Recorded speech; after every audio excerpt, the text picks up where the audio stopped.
why don't we start with your childhood and when you first became aware of cars and what do you think led you to automobile design? Well, it's a fascinating question. I grew up in the 50s and 60s, and cars were a huge thing. Cars had a lot of character. Every brand had a very distinct and very different look about it. Cars were around me everywhere. My father owned an auto body repair shop, and I'd spend some time there.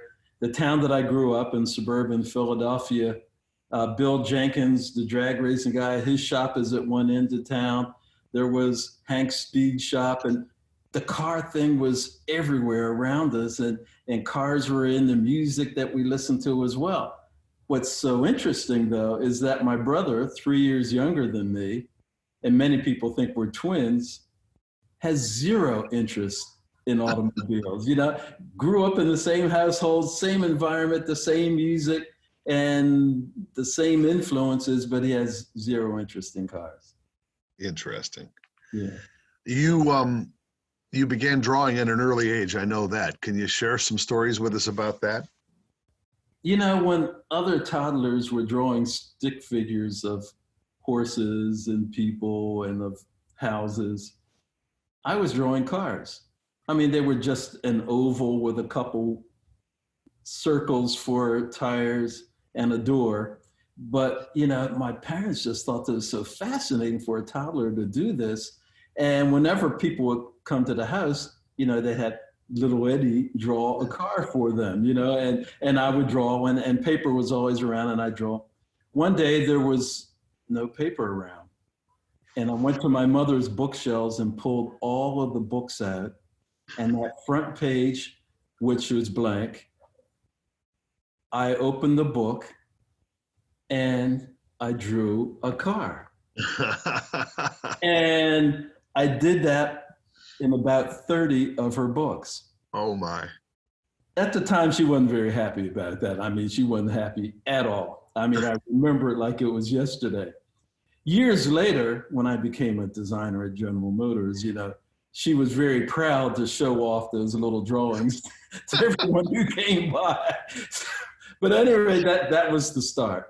That's awesome. The book that you chose to draw in there. Can you tell us what the book is, just so we have that for posterity? It's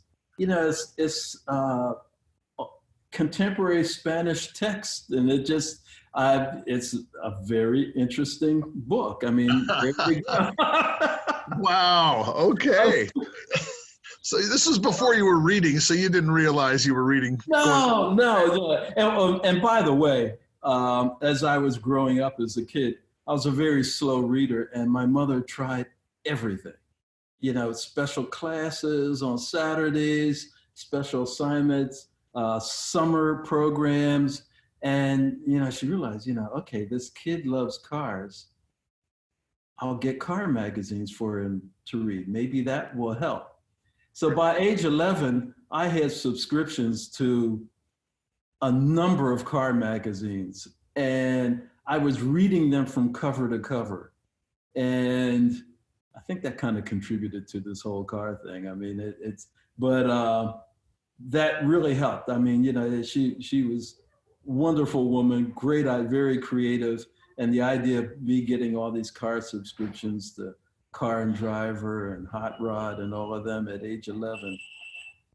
It's kind of God bless mothers. They are the ones that get us started most of the time, isn't it?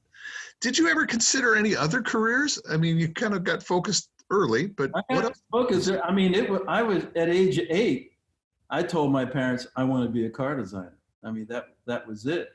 The only other field that I ever thought of is somewhat related, and that's fashion design. I was, and I still am, very interested in fashion design, and actually did some work, even when I was in high school, but never as serious as my interest in automobile design.